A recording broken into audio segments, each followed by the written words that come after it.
pouco mais de idade, eu volto a dizer que foram adolescentes até há 10 anos atrás, viram os meninos de repente, eles que cresceram com a ideia de serem um sexo forte, os poderosos, começaram a ficar irritadíssimos na puberdade, se trancaram no quarto, não falar mais com ninguém, ficarem mal-humoradíssimos, porque justamente eles estavam vivendo uma frustração terrível e inesperada, porque cresciam com a ideia de que ser homem era vantagem.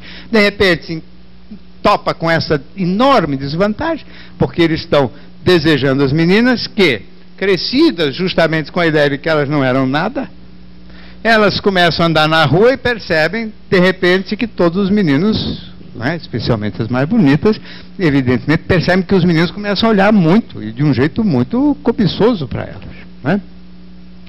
E elas, inclusive, ficam desajeitadas no começo, desconjuntadas, não sabem nem como andar direito, tropeçam nas pernas, etc.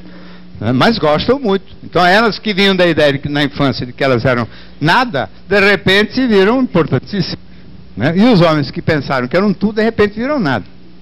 A frustração masculina de não ser desejado está na raiz de uma inveja masculina. Quer dizer, o homem tem inveja da mulher. Essa inveja, para andar bem rápido agora, determinou uma série de comportamentos. Primeiro e o mais óbvio é o machismo, né? Que todo ele ligado à ideia de depreciar a mulher. Então a mulher é burra, a mulher não sabe nada, isso é tudo conversa fiada, tudo dor de cotovelo. Né? Evidentemente que no lado mais sério, não só nesse do discurso machista, os homens ao longo dos séculos impediram as mulheres de participar do espaço público, ou seja, reservaram para si todas as situações de poder dentro da sociedade. Não é? E para ganhar ali poder, com cujo poder tenderiam ou tentariam neutralizar o poder sexual ou sensual feminino. Então eles reservaram para si o espaço da cultura, da política, do poder econômico, né? E travavam o quanto possível a entrada das mulheres nesse mercado. Obviamente, com isto, começou uma guerra.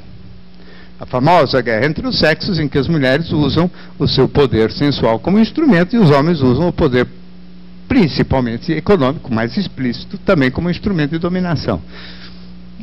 Crescendo, meninas e meninos crescendo neste contexto, evidentemente as meninas também começaram, muitas delas, a desenvolver inveja do homem.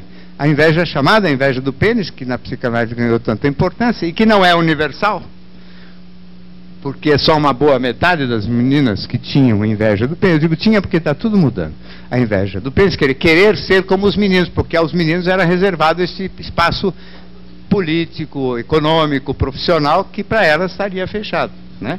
Então aí se desenvolve também a inveja feminina. A menina que cresce com inveja dos homens, chega na puberdade, percebe que ela é gostosinha, vai usar este equipamento de ser a gostosinha para humilhar os homens. Mas então, são justamente aquelas mulheres com mais inveja do pênis, as que com mais frequência, depois na adolescência, se transformam nas mais exibidas. Curioso isso, né? E, aparentemente são as mais femininas, na verdade são as mais que usam a sua sensualidade como instrumento de poder, de dominação, de humilhação. É só provocar, não é para dar não, é só para provocar. E isso é a forma feminina de ser agressiva. Né, usar o ponto fraco dos homens para tripudiar em cima. Os homens humilhados, obviamente, montaram todas as estratégias de sedução, dominação, controle, paquera, conquista, mentiras, enfim, tudo que vocês conhecem melhor do que eu, né, esse jogo sujo que define as relações entre homens e mulheres. Né? Esse jogo também entre masculino e feminino acabou por definir papéis muito claros na cultura. Então existe o gênero masculino e gênero feminino, além de sexo masculino e sexo feminino. E dentro da nossa cultura, o gênero masculino se define por agressividade, competitividade, ser bom de briga, coragem, ousadia, etc. Os meninos que cresçam mais delicados, que de nascença são mais medrosos, que não tem esta agressividade toda, também provavelmente de nascença. 6, 7, 8 anos de idade, vão para a escola, são provocados, chamados para briga, eles não vão para a briga, se recolhem, se fazem meio tímidos e retraídos, começam a ser chamados de bicha. Começam a ser chamados de bicha, começam a ficar com raiva dos meninos que os humilham, crescem com raiva dos meninos. Crescem, às vezes, com raiva também do pai, que obriga ele a ser macho e ir lá brigar com os outros e bota o menino para a rua, né? E o menino, às vezes, mais delicado, em vez de que às vezes gostaria de dançar, por exemplo. Se na nossa cultura todo menino que quiser dançar é mandado para a escola de judô. Então, evidentemente, esses meninos que são um grupo majoritário dos homossexuais crescem humilhados pelos outros meninos, e inseguros em relação à sua sexualidade, evidente, não? Porque já são chamados de bicha desde pequenininho. Quando chega a puberdade e a adolescência, além de que o desejo fica meio difuso, porque costuma tender a ficar associado à agressividade, então tem um desejo às vezes já meio voltado para a figura masculina por causa da raiva. Se ele tentar se aproximar de uma menina e fracassar, o que não é raro, porque ele vai com uma insegurança 10 vezes maior do que a média dos meninos, que já vai morrendo de medo, a primeira relação sexual dos meninos antigamente, porque hoje não.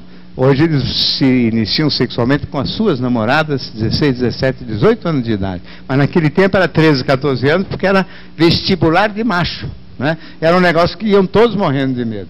Se o menino, já todo inseguro sexualmente, tem um movimento de fracasso nessa experiência heterossexual, ele conclui, em caráter definitivo, que ele é viado.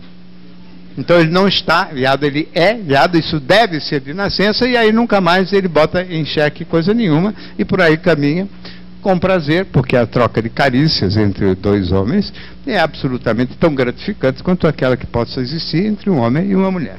Essas coisas definem, e talvez uma boa parte dos palavrões venham na origem desse universo homem-homem, porque quase todos os palavrões envolvem agressividade entre homens. As mulheres hoje também falam palavrão, então quer dizer que significa que essa agressividade também se estendeu mais claramente para o universo feminino. De todo modo, desfazer esta associação seria talvez um caminho para a gente poder pensar verdadeiramente em libertação sexual. Quer dizer, libertação sexual ou sexualidade livre significa propriedade das pessoas que não pensam nisso o tempo todo. Porque pensar nisso o tempo todo é coisa de quem está muito mal resolvido, né? É exatamente como a gente faz quando está doente, só pensa naquela doença, naquela dor, né?